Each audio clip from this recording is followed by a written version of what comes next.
Hey guys, I've changed the name of the group to reflect the law of attraction because the law of attraction is really where we're going to make a lot of our progress together. And I've had a couple of people reach out and ask me what is the law of attraction. And so I thought it's a good idea to just clarify here. If you haven't heard of it before, the law of attraction is very simple in concept, but not necessarily easy. So there are three main parts. Now the first part is that you can have anything that you want in life. In theory, you can have anything as long as you're in alignment with it. And what that means is that if you believe that you can have it, that it's possible, and you take the action necessary to achieve what you want, and you remove any blocks you have to receiving it. Sometimes receiving it in ways that you wouldn't have otherwise thought before. And so let's break down all three of those right there. The first one, most important, is that you must ask. And what does it mean to ask? You've probably heard before of things like affirmations, or you've probably seen a TV show where someone's going to bed at night and they put headphones on and it says, "I am rich, I am beautiful," whatever. And that doesn't work.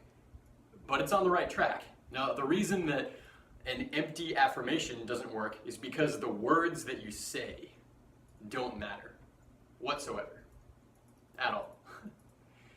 And even the thoughts that you have don't matter when it comes to attracting what you want. The key is to feel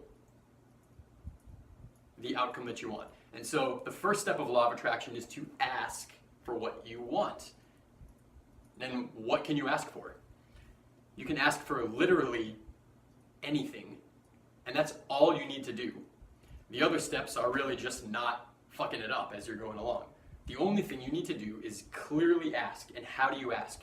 You don't do it, let's say you want to have your ideal relationship. You can't just wish for it and say, "I want my husband or wife to treat me better, and I want to feel in love, and I want..." You're actually going the wrong way by doing it. What you need to do is feel the emotion of what it's like to actually be in the outcome that you're desiring.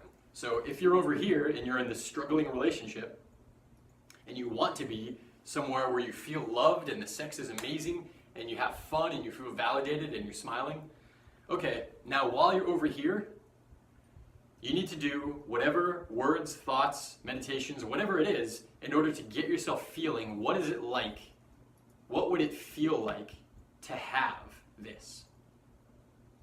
So you have to imagine yourself in the outcome that you want, and how do you feel once you have that outcome? Focus on that feeling and feel it now. That is how you ask. Now there's a big difference between that and how most people ask. Most people use their words and their mind, and they say, "I just want to have a loving partner," or "I just want to stop feeling these horrible emotions," or "I just want to stop the arguments." And look what you're doing there. You're doing the exact opposite. So instead of taking your ideal relationship that feels amazing and feeling that and moving into it, what you're doing is you're defining what you don't want. You're focusing on the arguments. "I don't want the arguments anymore. I just want," and by saying, "I just want a partner who treats me well," you're acknowledging that you have a partner who doesn't treat you well. So your focus is on, ironically, what you don't want.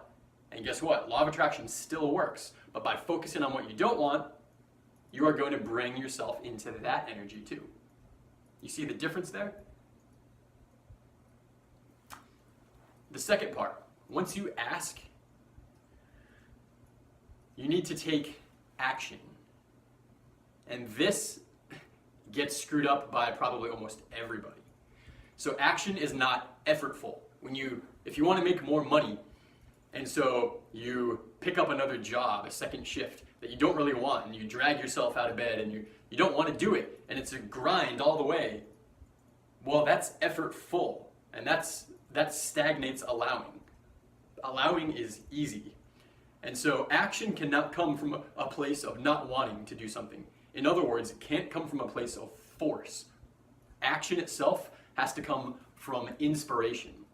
And so I always like to use sex as an analogy. So when you're on top during sex, even if you're working really hard, you probably don't mind. It's probably worth the work, and you don't think of it as a grind, as a work, as effortful. You think of it as fun. But it is effortful. And you don't think of it like that because it's easy, it's fun, it's inspired. You want to be doing it. So after you ask for what you need, step 2 is to take inspired action, not forceful action. Inspired action is not going to feel ever like action. You're just going to be called to do the thing that feels good to you. You might feel, these are just examples, you might feel inspired to cook dinner for your partner. You might feel inspired to do date night or arts and crafts. You might feel inspired to go sit by yourself and take space from your partner. The difference is that you're not taking space to punish or because you need a break. If you feel inspired to take space, because that feels good and you're loving your partner by doing it, well, then you should. Whatever it is, it could be anything. Whatever action you take, it must be taken, but the key is that it doesn't feel effortful. Okay, that's number 2. And then number 3, now again, a lot of people screw this up, but probably not as many, still most, is allowing. So I call this the art of allowing. And what does that mean? So you have to release, you're here and you want to get over here, right? You have to release all of the steps that happen between here and there. Those are out of your control. You can just know where you want to go, and that's it. And everything between, you have to be very flexible. So you might think that the way to make more money would be to work harder, ask your boss for a raise, open up another business, blah, blah, blah. And so you try to do all that, and you try to force the way, and you try to force the way, and you try to force the way. And all the meanwhile, there was this speaker who came to town to teach how to make more money and advance your career, and you were too busy with your second shifts that you weren't even available to hear the speech that this person gave. Just for example, right? You need to completely release the who, what, where, when, how, everything. That's not in your control. You need to relinquish that, give it to the universe. And the art of allowing is just having complete faith that you can get to wherever you want to go. And then step 2 is taking the inspired action. You'll feel pulled to take action in many different ways. Some of them may be new ways that you never even thought of before. And you need to trust that those new actions are going to lead you inevitably and eventually and quickly, relatively quickly, to your outcome.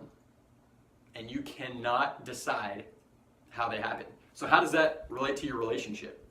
You want your ideal, rekindled, amazing relationship, but you feel you're over here. So number 1, you need to get into a state of feeling what it's like to have that amazing relationship that you desire. And when you hear yourself describe it with words, it's really important to not use negative words. And like I said, the words don't matter, but you have the negative thought and the negative emotion tied to them. I don't want this. I don't want this. Stop doing that. What is it that you want? And feel it. Number 2, some of your behavior may or may not change, but anything that feels forced, effortful, compromise that you don't want to take, or actions that you don't want to do, or favors that you have to do but you don't want to, or things you have to give up. Nope. If it feels resentful, don't do it. You can do the same action, and if it feels good, that's okay. The same action, so compromise, for example, can be great, but only if you want to compromise because you just love showing your partner that you love them, whatever it is. But not if you feel you have to give up something, fuck that, you can't do it. And then number 3 is the art of allowing. So if you want that ideal relationship, you have to give up that it is going to happen right now. It might happen right now, but if you need it to happen now, and really it needs a week to play out, or a month to play out, or 2 decades to play out, that's not up to you. You can only go as fast as it can happen. You actually need to give up who it's with. You think that it's with your partner. But have you been in a relationship in the past where you really felt like that person was your soulmate? Like, have you been in a second marriage or third marriage, and your first one, you thought that that was it? But by acting as your best self, if it doesn't work out, then that creates the space for you to more quickly get around into the person who is that kind of partner that you want. So you can't even focus on the person. And if it's supposed to be your partner right now, then it will be, and it will be quickly. But you can't be thinking about that. You can't require anything of them. You can't, when you're going through this meditation, you can't be thinking about what they need to give to you or do. Nope. It's just how you feel. That's it. Step 1, 2, 3. That's the law of attraction.